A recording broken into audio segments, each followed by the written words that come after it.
Dans le monde moderne dans lequel nous vivons, les problèmes écologiques sont plus présents que jamais, et la population, autant que la planète, en souffre. Réchauffement climatique, montée des océans, extinction de masse, ce sont des mots que nous entendons de plus en plus souvent dans les médias dernièrement, et c'est probablement pour le mieux. Par contre, quelque chose qui a particulièrement piqué ma curiosité, c'est la montée de la sensibilisation envers la pollution plastique, principalement dans les océans, apportée par les mouvements Save the Turtles et Team Seas. Cette vidéo analysera donc une majeure problématique liée à cette pollution, la mauvaise gestion des déchets plastiques dans les pays occidentaux. D'abord, qu'est-ce qui cause tout cela? C'est un côté plutôt compliqué de cette problématique. Il y a une tendance qui s'est développée au fil du temps auprès des pays développés. L'exportation des déchets dans les pays en développement. Fort longtemps, la Chine a rempli ce rôle, recevant des millions de tonnes de déchets plastiques par année. Mais dernièrement, avec son développement économique rapide, elle a démontré son désaccord avec ce rôle. Et aujourd'hui, c'est plusieurs pays avoisinants qui sont au prix avec ce fardeau social. Puisque les preuves de la surconsommation de plastique sont principalement de l'autre côté de la planète, c'est très difficile de pousser les gouvernements à agir. Et donc, encore aujourd'hui, notre consommation mondiale de plastique ne fait qu'augmenter. Il y a ensuite un point très pertinent au Québec, mais qui est aussi présent dans la majorité des autres pays occidentaux.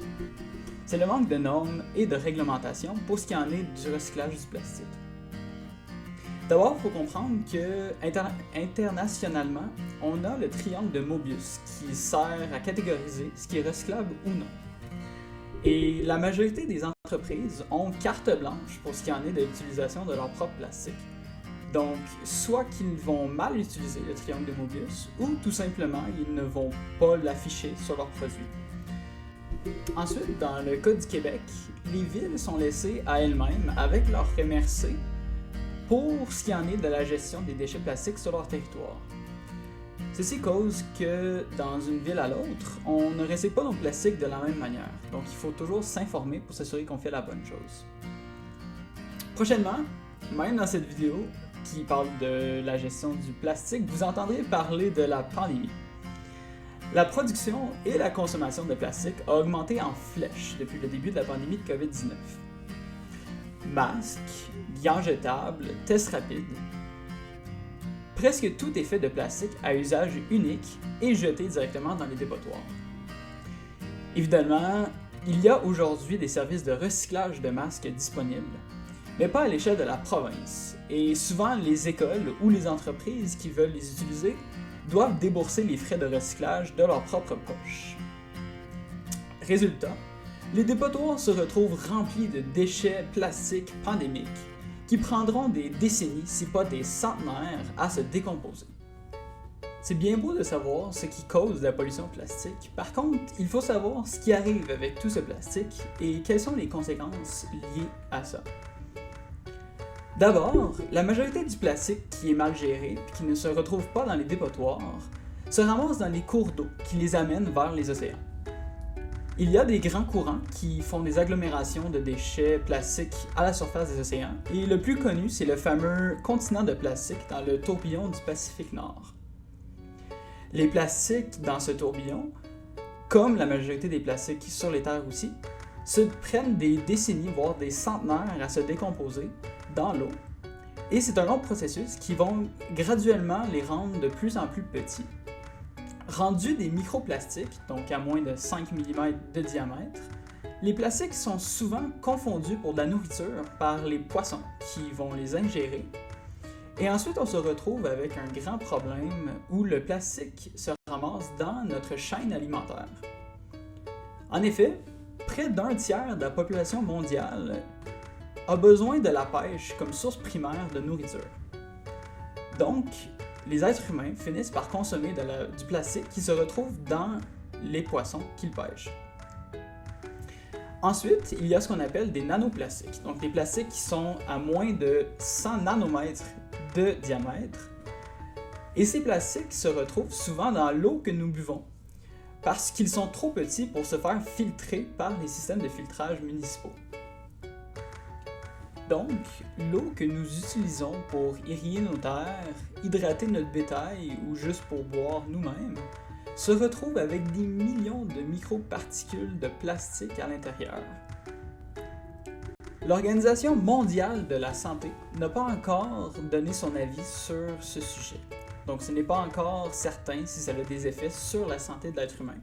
Par contre, il y a plusieurs hypothèses qui lient les éléments chimiques à l'intérieur du plastique et la hausse des cas de cancer dans la société actuelle. Le prochain point dans les conséquences, c'est le réchauffement climatique. Évidemment, la consommation de pétrole brut de manière globale produit énormément de gaz à effet de serre.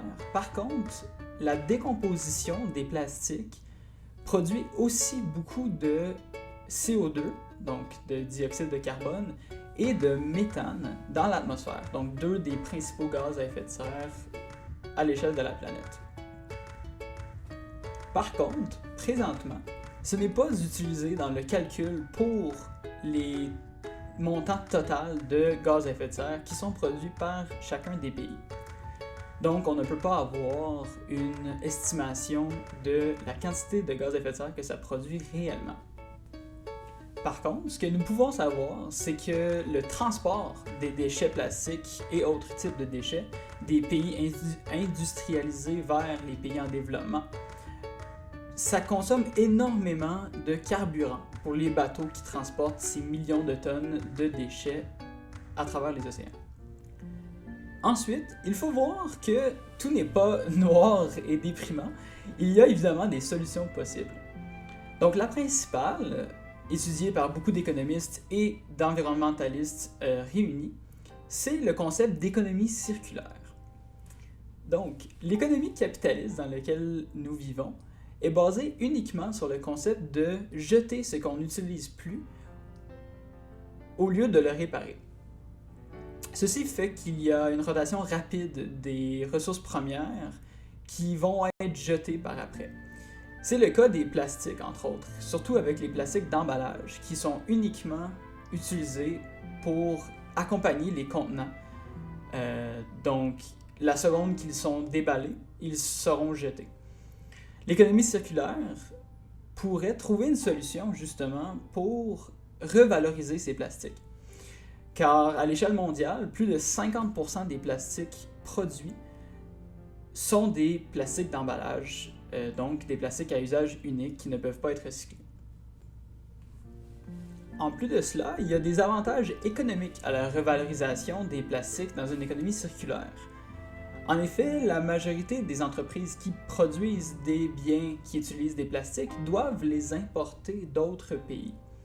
Avec une revalorisation instaurée dans une économie circulaire, nous aurions une réduction des coûts de production de toutes les entreprises qui l'utilisent.